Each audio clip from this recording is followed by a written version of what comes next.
Hello, Chadijan. Shakin na Gaelic Sonagleave. So I want to read a story that my friend Andy Beck at An Lòchran wrote. He based it on a story called Night Desk Duty at the Infinite Paradox Hotel by a writer named Amy Ogden. I think they're pretty funny. There's one for each level, one for beginner, intermediate, and oh goodness gracious, advanced. and so I'm going to read all three of them, and I'd be curious to know what percent you understood of each, especially given if you watch them in order or listen to them in order, how much you were able to get from this. So I think they're pretty hilarious. So well done, Andy, and thanks for letting me read these. So the two characters are Runage and Duo. You can already see where this is going. Runage works at a reception desk in a hotel, and one day an unexpected guest comes in. Hello, sé Runage an tinamahudim. Hamia go with an shaw. Face gadma, is misha duo lingo. Falcha. Hamia giri shomer. Okay. Kavia dinya hagid. Misha agus kid nyak yan sihi na Gaelic. Kid? Chanu kid shomer agam. Jang agus misha duo von abduo lingo. Hami kudromach. Hami koma. Chanu kid shomer agi hami dulich. Kerst hami falov. Haduo a falov. All right. How much of that did you understand? I think probably most people were able to get some of that. If not, definitely check out the link I'm posting below to the story on the An Lòchran website. There are some follow-up questions too, so you can practice. So let's move on to the A2 version, or the intermediate level version, right? So we're back with Runage and Duo. Feiskerma hurst Runage. Falcha ors gutaid os de na Gaelic an an Inunish. Va chayach eiche keid Runage le suuden more Duo. Feiskerma hursti an an goo roboteth. Jane and Tenima horst, Gàidhlig Runage. Duo hurst a chayach eiche. Duo lingo. Dua Lipa, regat Runage, sé shenja dat a hintje. Duolingo, Hurston chain a riest. Sé Apaham.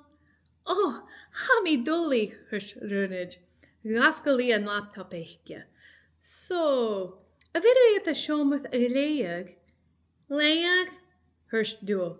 A ver reservation agad, Gàidhlig Runage. Oh, Chaniel, regat Duo. Hami agiri shomrichen ersan an Lòchran sichi agam. Bisho intnioch, smunich Runage. Va an Lòchran sichi agam gumalesh ganju, hurst Duo. Hadorainiad nan lesen in Gaelic akka. Bimi gan kuma ungo ansho, als de shomrichen akka. Muskut iet krieg et a choerse. Okay, kerst, regat Runage. Agus, gevied niet junse hier ham.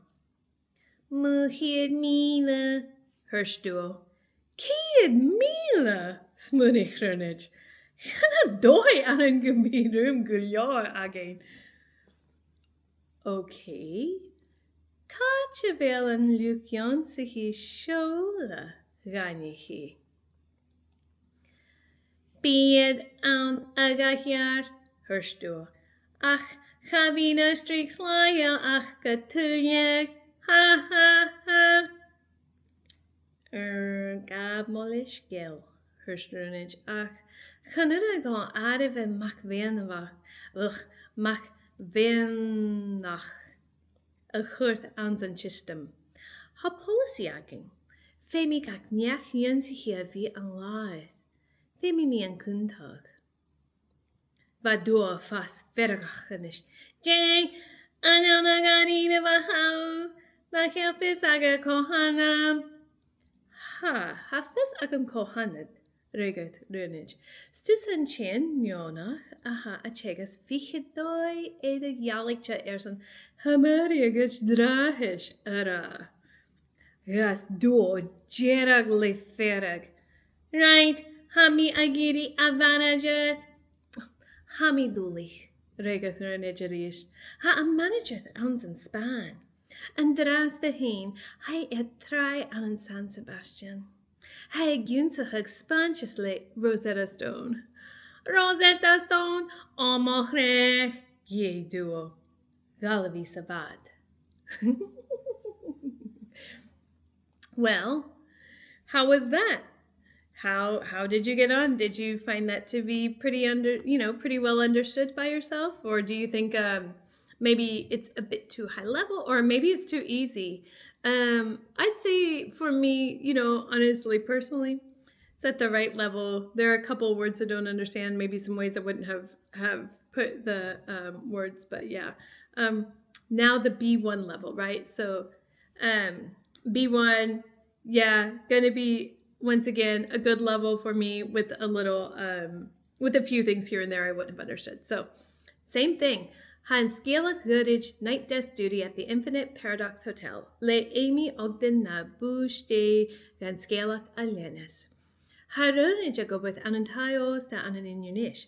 Gehoban Hadudigan Yona Hatahirst. Alright, let's see what happens. Face Garma Hirst at vad dors an glania an taios a dunag. Falcha orst good taios in the Gaelic and an Inunish. Jenny me good. But a chayach eiche uania a ger chayed es runage le a dahu vor. Regati an an gu robatet. Hallo, Hirsty. Femi me began Kjomrichen on na chayche. Kerst, Jane Tinima Horst. And Tasha. Yanni Grunage. Duo, Regat and Chin. Duo Lingo. Duo Lipa. Regat Grunage. Nakashin Yadahashin. Hanye. Duo. Her Sachayach Acharish. Duo Lingo. Von Afkaning. O Shad Duli. Her Grunage Guloa.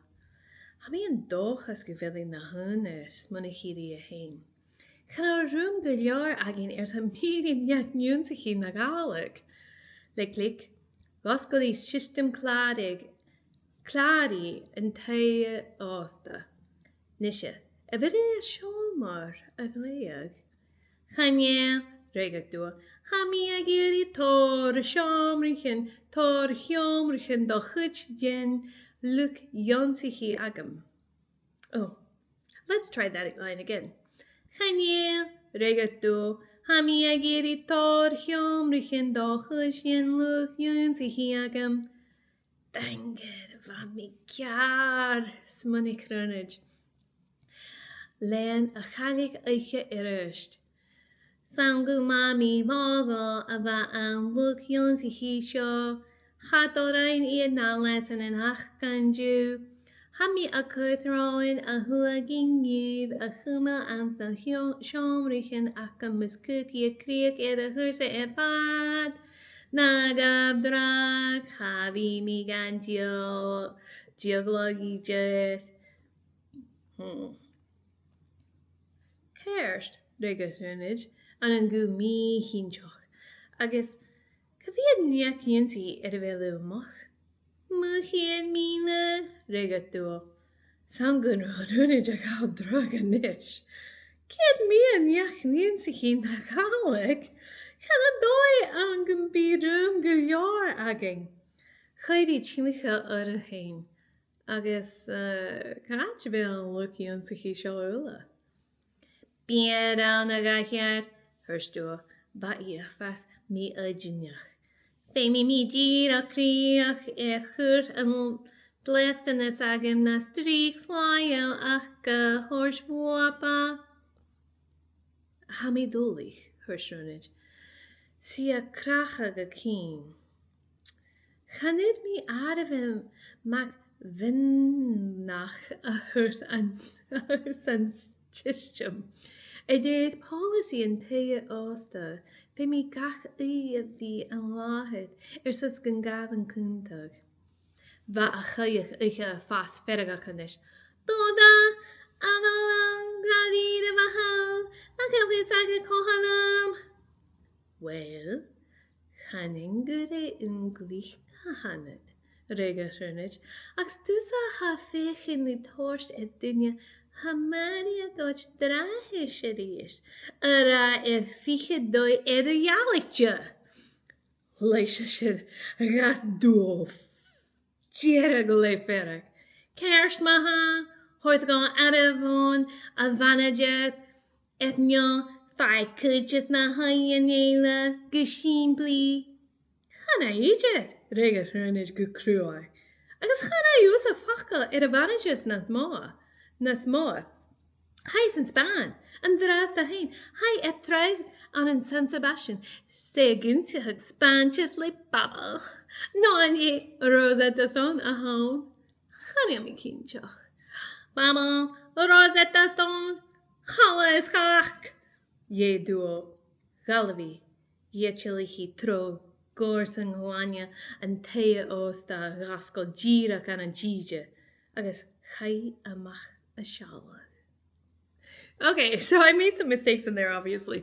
Obviously, the stuff that I'm not like the most familiar with, but how was that? How'd you get on? Did you like it? Did you enjoy it? Do you think it's as hilarious as I do? Because I find it like quite hilarious. And I also think that like Ronich is like really polite. I think I would have lost my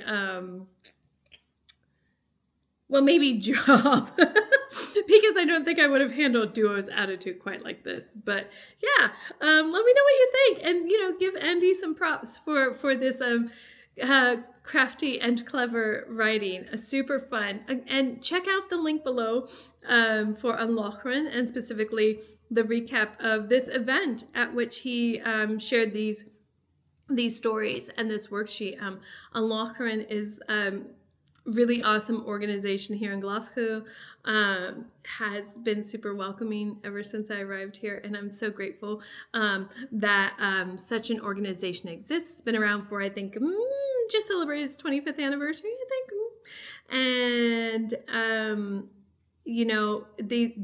there's at least one language session a month on a Saturday run by Andy, and so many other things coming up for Seachdain na Gàidhlig. You've really got to check it out. Come along, enjoy learning and using Gaelic together. Yeah. So again, Seachdain na Gàidhlig